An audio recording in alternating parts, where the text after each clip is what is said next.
guys, welcome back to my vlog channel. So to those of you guys who are not yet subscribed to this channel, please subscribe and hit the bell notification. That way you're going to make sure you're going to receive all future videos from this channel because YouTube no longer notifies all my subscribers. So if you want to see more videos on this channel, please hit the notifications bell. So in this video, I'm going to talk about some of my favorite books that I've read in recent-ish times. So if you want to know exactly what I'm reading all the time, you can follow me on Goodreads. I still am very active on Goodreads. I don't really post a ton of reviews, but you can always check out what I'm reading currently there. I will link my Goodreads profile below. So one of the really great books that I've read recently is a nonfiction book by an author called Nadia Murad. And the book is called The Last Girl, My Story of Captivity and My Fight Against the Islamic State. I read all my books on the iPad, so I don't have it here to hold up. I will insert a little picture. You can see the cover, what it looks like. It's actually her story. I mean, she wrote this book in companion with, I don't know who else helped her write it exactly, but she is a Yazidi woman. So you guys are probably, maybe some of you guys have heard about the Yazidis. It's a very small minority group that live in Iraq. And after the fall of Saddam Hussein, when ISIS kind of took over many parts of Iraq, they committed horrific atrocities against the Yazidi community because they were kind of very reclusive, like they were kind of always amongst themselves. They weren't really integrated into the general Iraqi communities, I guess, like into the sort of more Arab Islamic faith. They actually have their own religion, which is Yazidism, and it's a very obscure religion. So she basically grows up in this little Yazidi village. She grows up very poor, basically. Many siblings, because the Yazidis have very large families. I think she has like 10 brothers or sisters or something. So this is an entire Yazidi village. They're all Yazidis and living there. ISIS forces take over the village and basically kill everyone in that village. So this was reported also on the news that this was happening. Force people to either convert to Islam, and if they didn't agree, they would just slaughter entire villages of Yazidis. And so most of her brothers were killed, her entire family was killed, and they would capture the young, attractive girls in the village. They would capture them and keep them as sex slaves to trade amongst the ISIS fighters. Now, this is obviously a really horrific story, but this is the reality. This is actually happening and is still happening today in Iraq. You know, a lot of women are victims of sexual trafficking and sexual slavery. So she gets captured by this ISIS group and is basically held as a sex slave. She is a young girl. I think she's like 16 or 17 when this happens to her. So she's a virgin when this all happens. The first part of the book is about her growing up in this Yazidi village and kind of talking about Yazidism and the culture of those people. Very conservative kind of community. Then the second part is obviously, you know, what happens to her after ISIS comes into her village and kills everyone and captures her. So it talks about her captivity. And of course, you know, she escapes. Now, I'm not giving anything away because obviously she has to escape to be able to write this book. So the third part of the book is about her escape and what happens and how she escapes and everything. So it's kind of a little bit of an adventure at the end. It was just an amazing book to read. I mean, obviously it's not like, wow, this is so fun to read or something. There was definitely very tough parts to read about, you know, what happens to her during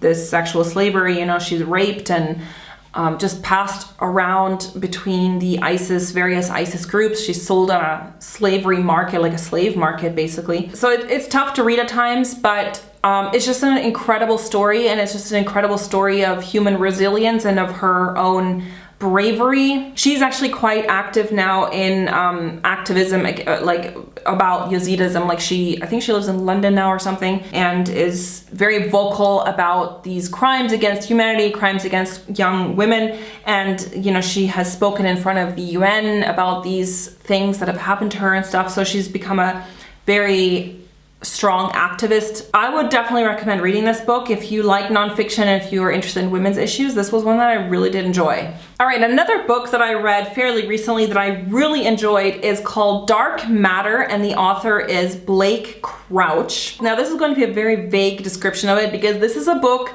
that the less you know about it, the better it is. Because if I give stuff away, if I start talking about the detailed plot and things that happen, it is not going to be very interesting to read because this book was so suspenseful and was just a crazy twist and turn of events. I guess it falls into the science fiction category, and I am not a science fiction fan. Like, I don't really read science fiction. It's not really a genre that really interests me a whole lot, but this definitely falls kind of into the science fiction slash like thriller kind of genre. It's basically about this guy named Jason, and he gets kidnapped one day. So he gets kidnapped and suddenly he is kind of in this alternate reality. His life completely changes after the abduction. He kind of sees how his life is like different than the one he remembers, but it just is such a thrilling book.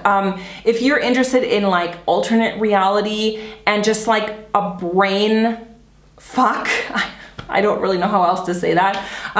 This book is definitely for you. And I think this book, I really got interested in it because I watched a book reviewer and she said, this book is like, you have to read it, but I can't tell you anything because if I tell you anything, I'm going to be giving away too much. So you need to just read it, kind of go into it, not really knowing anything about it. Just know it's very thrilling. There's a lot of twists and turns. It's a really weird, but very interesting and fast-paced book. Like, you start out and it's like, bam, you're in the story. There's no long descriptions at the beginning. It's just like, it boom, boom, boom, like things are happening. I love this book. Like I said, I'm not a huge fan of science fiction, but if you're into like alternate reality, even if you're not really into weird stories, because I'm not usually into like weird stories, but it is just an absolute like thrilling book to read. I really, really enjoyed this. So go and check it out. So, and the last book that I wanted to talk about is the one that I'm actually currently reading. So I haven't finished this. I can't really give you a full review. It is called It's What I Do, A Photographer's Life of Love and War, and the author is Lynsey Addario. This is another nonfiction book, actually. The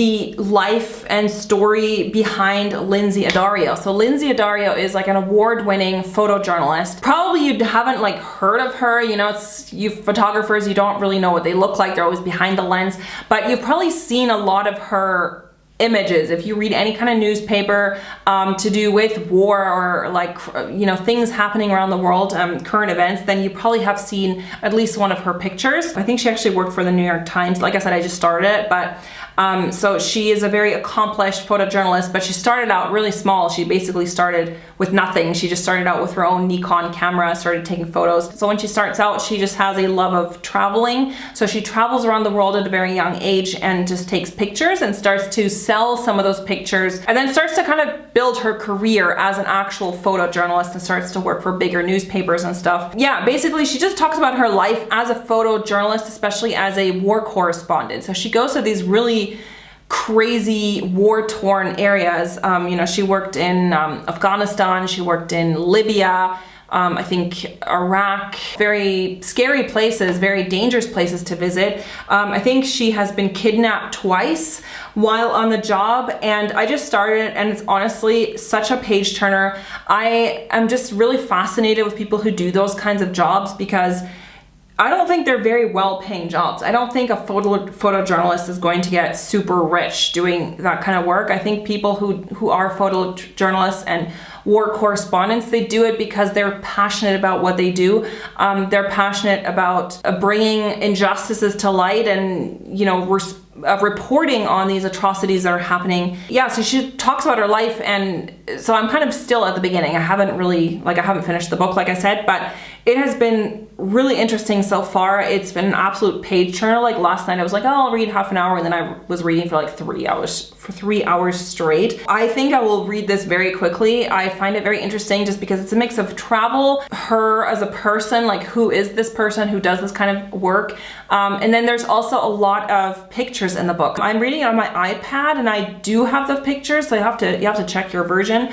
But the actual, like the hard copy of the book will have all the photos in. So it's actually nice because when you're reading it, she will, you know, put in pictures of that place where she took those photos. So it's nicely interspersed with photos of the things that she's talking about. And it's just a really interesting read of someone who has a very extreme job and who does it really out of passion and love for the job. I think it's one that I'm really going to enjoy reading. So I hope you guys enjoyed this video. Please remember to give it a thumbs up. And if you don't, please do remember to subscribe and hit the notifications bell beside the subscribe button so that you're going to be notified of all my uploads, because if you don't interact with my channel at all, it's probably unlikely that you're going to see future uploads from this channel. So please, you know, either interact with the channel in some way, leave a comment.